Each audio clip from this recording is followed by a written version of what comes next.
Ya, eh, Assalamualaikum warahmatullahi wabarakatuh. Salam sejahtera untuk kita semua. Hari ini kita akan eh, kuliah lagi lanjutan. Sebelumnya saya akan share dulu materinya. Ya, materinya ini saya share kepada kalian semua supaya nampak. Oh, ini ada 3 orang. Oke, kita ya ada si Hamdani.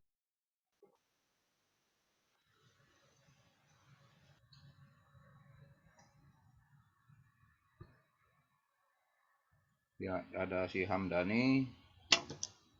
Ada Hamdani ya, Hamdani. Kemudian si Ray Arta.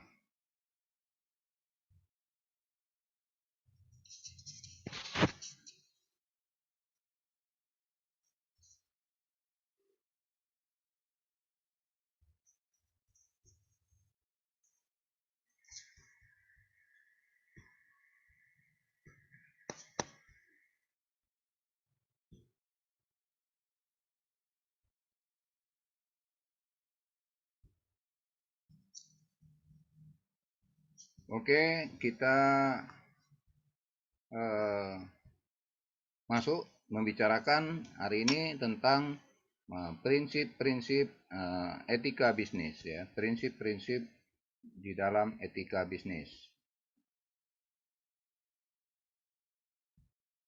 Ya, jadi ada prinsip-prinsip di dalam etika bisnis ini ya.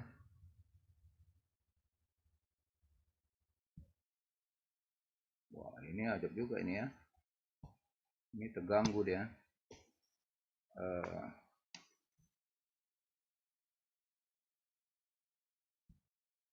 ya, saya harus tampilkan ini cuman ini.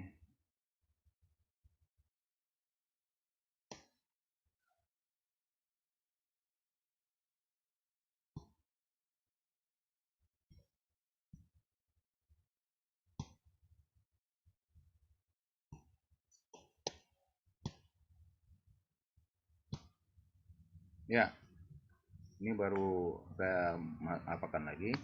Nah, prinsip-prinsip etika bisnis ya itu semua hampir seluruhnya prinsipnya itu prinsip umum ya. Jadi kalau orang mau melaksanakan bisnis, terutama kalau dia sudah bersifat perusahaan ya, dia itu ada prinsip-prinsip umumnya ya. Nah, prinsip umum yang ada di dalam etika bisnis itu adalah satu prinsip otonomi. Ya, otonomi itu harus ada kebebasan, terutama untuk pemilih, untuk pengambil keputusan. Ya, apa visi dan misi dari perusahaan yang dilaksanakannya itu? Maka dia harus punya otonom, ya, tidak bisa diganggu gugat oleh orang yang lain. Maksudnya karena itu adalah prinsip otonomi, yaitu kebebasan yang dimiliki oleh perusahaan-perusahaan yang mau melaksanakan menerapkan etika bisnis di dalam perusahaannya. Nah, apa saja dia? Nah, ini dia yang kita lihat. Nah, kalau mau melaksanakan prinsip otonomi itu, dia harus mengetahui bidang kegiatan yang ditekuninya, yaitu sudah pastilah. Nggak mungkin dia bisa melaksanakan prinsip otonom kalau nggak tahu dia ya kegiatan yang bidang yang ditekuninya itu perusahaannya dalam bidang apa. Kemudian situasinya bagaimana, itu juga harus dia lihat situasi. Kemudian apa yang diharapkan dari bidang usaha yang ditekuninya. Nah, usaha apa dia, dalam bidang apa dia. Nah, jadi dia harus tahu tentang itu.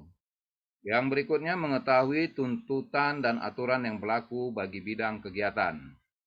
Ya, yang berikutnya sadar dan mengetahui akan keputusan dan tindakan yang akan diambil. Kalau dia mau mengambil tindakan, kalau dia mau mengambil keputusan, nah itu dia. Itu yang namanya otonom. Dia harus sadar, nggak bisa lagi kalau dia sudah buat keputusan, misalnya dia sebagai seorang pimpinan, ya, di keluarganya. ya, keluarkannya karyawannya, ya. Waktu dia didesak, waktu dia ditanya, kenapa si Polan dikeluarkan? Oh, saya nggak sadar, ya, saya emosi kali waktu itu. Nggak boleh, ya, dalam etika bisnis tidak ada untuk seperti itu. Nah, ini sebentar ada lagi, ada ya, ini kita kasih kesempatan untuk supaya join. Ya, udah. Uh, jadi nggak bisa mengatakan bahwa dia waktu itu lagi emosi, ya, bahwa pada waktu itu dia panik, nggak bisa, ya. Setiap dia setelah mengambil keputusan itu udah dalam etika. Ya dia memang udah pikirkan itu keputusan yang dia ambil. Udah tahu dia resikonya. Resikonya mungkin pada waktu saat sekarang ini adalah orang menggugat. Nah, sekarang ini nggak begitu gampang, nggak bisa orang suka hati, ya. Sekarang orang gampang untuk menggugat, ya. Nah, itulah yang saya katakan tadi, ya. Sebelumnya dia harus sadar, ya, bahwa ada uh, sewaktu dia mengambil keputusan, ada tindakan yang diambilnya, ada risiko yang akan dia terimanya nanti. Kemudian ada efek moralnya juga. Misal, dia harus pikirkan betul. Dia mengambil keputusan A, dia harus pikirkan itu. Ini efeknya kalau saya ambil keputusan apa gitu. Jangan karena mengatakan, wah ini kan otonomi saya, ya terserah saya lah. Nggak bisa, dia harus pikirkan benar-benar, harus tidak bertentangan dengan nilai dan norma tertentu.